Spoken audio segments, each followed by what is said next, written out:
बप्पा नाव और जाल खरीदने जा रहे हैं। तुम्हारा भाग्य। करतम्मा से कोई जवाब देते नहीं बना, लेकिन उसने तुरंत परिस्थिति पर काबू पा लिया। उसने कहा, रुपए काफी नहीं है, क्या उधार दे सकते हो? हाथ खोलकर दिखाते हुए परी ने कहा, मेरे पास रुपए कहाँ हैं? करतम्मा हंस पड़ी और कहा, तब अपने को छोटा मोतलाली क्यों कहते फिरते हो? तुम मुझे छोटा मोतलाली कहकर क्यों पुकारती हो? नहीं तो और क्या पुकारा करूं? सीधे परीकुटी कहकर पुकारो। करतम्मा ने परी तक कहा और खिलखिलाकर हंस पड़ी। परी ने पूरा नाम कहने का अनुरोध किया। करतम्मा ने हंसी को रोका और गंभीर भाव से असहमति प्रकट करने के लिए सिर हिला दिया। उसने कहा, नाम लेकर मैं नहीं पुकारूंगी। तो मैं भी तुम्हें करतम्मा कहकर नहीं पुकारूंगा। तो फिर क्या कहकर पुकारोगे? मैं तुम्हें बड़ी मल्लाहिन कहकर पुकारूंगा। करतम्मा फिर से हंस पड़ी। परीकुटी ने भी ठहाका मारा, खूब हंसा। क्यों? दोनों इस तरह क्यों हंसे? कौन जाने, दोनों मानो दिल खोलकर हंसे। अच्छा, नाव और जाल खरीदने के बाद नाव में जो मछली आएंगी उसे व्यापार के लिए मुझे देने को अपने बप्पा से कहोगी? अच्छा दाम दोगे तो मछली क्यों नहीं मिलेगी? फिर जोरों की हंसी हुई। भला इसमें इतना हंसने की क्या बात थी? कोई मजाक था क्या? कोई भी बात हो, आदमी इस तरह कहीं हंसता है? हंसते हंसते करतम्मा की आंखें भर आई थी। हाँफते हाँफते उसने कहा था, ओहो, मुझे इस तरह ना हंसाओ मोतलाली, मुझे भी ना हंसाओ बड़ी मल्लाहिन जी। परीकुटी ने कहा। बाप रे, कैसा आदमी है यह मोतलाली। दोनों फिर ऐसे हंस पड़े मानो एक ने दूसरे को गुदगुदा दिया हो। हंसी भी कैसी चीज है, यह आदमी को कभी गंभीर बना देती है तो कभी रुलाकर छोड़ती है। करतम्मा का चेहरा लाल हो गया था। उसने शिकायत के तौर पर नहीं, गुस्से में कहा, मेरी तरफ इस तरह मत ताको। उसकी हंसी खत्म हो चुकी थी, भाव बदल गया था। ऐसा लगा मानो परीकुट्टी ने अनजाने में कोई गलती कर दी हो। करतम्मा, तुम्ही ने मुझे हंसाया और तुम्ही। धत, करतम्मा के मुंह से निकला। वह अपनी छाती को हाथों से ढकती हुई घूम कर खड़ी हो गई। वह एकाएक सकुचा गई। उसकी कमर में सिर्फ एक लुंगी थी। ओह, यह क्या छोटे मोतलाली! इतने में घर से करतम्मा को बुलाने की आवाज़ सुनाई पड़ी। चक्की, उसकी माँ, जो मछली बेचने के लिए पूरब गई थी, लौट आई थी। करतम्मा घर की ओर दौड़ गई। परीकुट्टी को लगा कि करतम्मा नाराज होकर चली गई है। वह दुखी हुआ। उधर करतम्मा को भी लगा कि वह परीकुट्टी के ही सामने क्यों, कहीं भी इस तरह नहीं हंसी थी। वह एक अजीब तरह का अनुभव था। कैसी थी वह हंसी? दम घुटाने वाली, छाती फाड़ डालने वाली। करतम्मा को लगा था कि वह नग्न रूप में खड़ी है और एकदम अदृश्य हो जाना चाहती है। ऐसा अनुभव इसके पहले उसे कभी नहीं हुआ था। उस अनुभूति की तीव्रता में दिल को चुभने वाले कुछ कड़े शब्द उसके मुंह से निकल गए थे। करतम्मा का यौवन मानो जाग उठा था और प्रतिक्षण पूर्णत्व की ओर बढ़ रहा था। परी की नज़र अचानक जब करतम्मा की छाती पर जा टिकी थी, तब उसे लगा कि उसका सारा शरीर सिहर उठा है। क्या इसी से हंसी की शुरुआत हुई थी? करतम्मा एक ही कपड़ा पहने हुए थी और वह भी पतला। परीकुट्टी को लगा कि करतम्मा नाराज होकर चली गई, उसके अशिष्ट व्यवहार से रुष्ट होकर चली गई। उसे यह भी डर लगा कि करतम्मा फिर उसके पास नहीं आएगी। परीकुट्टी ने सोचा कि वह करतम्मा से माफ़ी मांग ले और उसे कह दे कि फिर ऐसी गलती नहीं होगी। दोनों को एक दूसरे से क्षमा मांगने की ज़रूरत महसूस हुई। करतम्मा जब समुद्र तट पर सीप बटोरकर खेलने वाली 4-5 साल की एक छोटी बच्ची थी, तब उसे जो एक छोटा साथी मिला था वह था परीकुट्टी। पाजामे के ऊपर पीला कुर्ता पहने, गले में एक रेशमी रुमाल बांधे और सिर पर तुर्की टोपी लगाए, परीकुट्टी को अपने बाप का हाथ पकड़े समुद्र तट पर पहले पहल जैसे उसने देखा था वह दृश्य आज भी खूब याद था। उसके घर के दक्षिण की तरफ उन लोगों ने डेरा डाला था। अब भी वह डेरा वहीं पर था, पर अब परीकुट्टी ही वहां का व्यापार चलाता है। समुद्र के किनारे पड़ोस में रहते हुए दोनों बड़े हुए थे। रसोई घर में बैठी चूल्हा जलाती हुई करतम्मा को एक एक बात याद हो आई। आग चूल्हे के बाहर जलने लगी। उसी समय माँ वहां आई और करतम्मा की अन्य मनस्कता और बाहर जलने वाली लकड़ी दोनों को थोड़ी देर देखती रही। तब चक्की ने करतम्मा को एक लात लगा दी। करतम्मा मानो सपने से चौंक उठी। नाराजगी के साथ चक्की ने पूछा, किसके बारे में बैठी बैठी सोच रही है री? करतम्मा का भाव देखकर कोई भी उसे ऐसा ही सवाल करता। चक्की का इसमें कोई दोष नहीं था। करतम्मा दूसरी ही दुनिया में थी। अम्मा, समुद्र तट पर रखी हुई उस बड़ी नाव की आड़ में दीदियां खड़ी खड़ी छोटे मोतलाली के साथ हंस रही थी। उसकी छोटी बहन पंचमी ने कहा। उसकी बात सुनकर करतम्मा एकदम चौंक गई। वह दोषपूर्ण भेद जो किसी को नहीं मालूम था खुल गया। पंचमी नहीं रुकी। उसने आगे कहा, ओहो, कैसी हंसी थी अम्मा, कुछ कहा नहीं जा सकता। इतना कहकर वह करतम्मा को इशारे से जताती हुई कि उसके पीछे पड़ने का यह नतीजा है से वो भाग गई। करतम्मा पंचमी को घर पर छोड़कर नाव की तरफ गई थी। इस कारण पंचमी पड़ोस के बच्चों के साथ खेलने के लिए नहीं जा सकी। चंपन, जो उसका बाप का आदेश था कि कभी ऐसा ना हो कि घर में एक आदमी भी ना रहे, नाव और जाल खरीदने के लिए वह कुछ रुपए बचाकर रखे हुए था। इस कारण पंचमी को घर पर रहना पड़ा था। उसी का उसने करतम्मा से गुस्सा उतारा। इस तरह की बात सुनकर क्या कोई माँ चुप रह सकती है? चक्की ने करतम्मा से पूछा, अरे मैं क्या सुन रही हूँ री? करतम्मा ने कोई उत्तर नहीं दिया। तू क्या करने पर तुली है री? करतम्मा के लिए जवाब देना जरूरी हो गया। एक उपाय, एक जवाब उसे सूझ गया। यूं ही समुद्र तट पर जब गई, छोटे मोतलाली नाव पर बैठे थे। उसमें तेरे हंसने की क्या बात थी? करतम्मा को एक और जवाब सूझा। नाव और जाल खरीदने के लिए रुपए जो कम है वह मैं मोतलाली से मांग रही थी। अरे, उससे रुपए मांगने की तेरा क्या काम था? उसी दिन बब्बा और तुम आपस में बातें नहीं कर रहे थे कि मोतलाली से रुपया मांगना है? वह सब तर्क व्यर्थ था। वह जवाब में कुछ न कुछ कहने की करतम्मा की कोशिश मात्र थी। चक्की ने बेटी को एड़ी से चोटी तक ध्यान से देखा।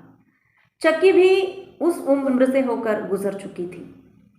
यह भी हो सकता है कि जब चक्की करतम्मा की उम्र की थी तब तट पर डेरा डाले कुछ मोतलाली लोग भी रहते होंगे। उन्होंने भी किनारे पर रखी नाव की आड़ में चक्की के मन को गुदगुदाकर उसे हंसाया होगा। लेकिन चक्की एक ऐसी मल्लाहिन थी जो उसी समुद्र तट पर जन्म लेकर बड़ी हुई थी, इसलिए वह वहां के परंपरागत तत्व ज्ञान की अधिकारिणी थी। प्रथम मल्लाह जब पहल लकड़ी के एक टुकड़े पर चढ़कर समुद्र की लहरों और ज्वार भाटे का अतिक्रमण करके क्षितिज के उस पार गया, तब उसकी पत्नी ने तट पर व्रत निष्ठा के साथ पश्चिम की ओर देखकर खड़े खड़े तपस्या की। समुद्र में तूफान उठा। शार्क मुंह बाये नाव के पास पहुंचे। व्हेल ने नाव को पूंछ से मारा और जल की अंतरधारा ने नाव को एक भंवर में खींच लिया। लेकिन आश्चर्यजनक रीति से वह मल्लाह सब संकटों से बचकर एक बड़ी मछली के साथ किनारे पर लौट आया। उस तूफान के खतरों से वह कैसे बचा? शार्क उसे क्यों नहीं निगल गया? व्हेल की मार से उसकी नाव क्यों नहीं डूब गई? भंवर से उसकी नाव कैसे निकल आई? यह सब कैसे हुआ? समुद्र तट पर खड़ी उस पतिव्रता नारी की तपस्या का ही वह फल था। समुद्र माता की पुत्रियों ने इस तपश्चर्या का पाठ पढ़ा। चक्की को भी इस तत्वज्ञान की सीख मिली थी। यह भी संभव है कि जब चक्की एक नवयुवती थी तब एक मोतलाली ने उसे भी आंख गड़ाकर देखा होगा और चक्की की मां ने उस समय उसको भी समुद्र माता की पुत्रियों की तपश्चर्या की कहानी और जीवन का तत्व ज्ञान समझाया होगा। चक्की ने करतम्मा की गलती समझी हो या उसने आगे कहा, बिटिया अब तू छोटी बच्ची नहीं है, एक मल्लाहिन हो गई है। परिकुट्टी के शब्द बड़ी मल्लाहिन करतम्मा के कानों में गूंज गए। चक्की ने आगे कहा, इस महासागर में सब कुछ है बिटिया, सब कुछ।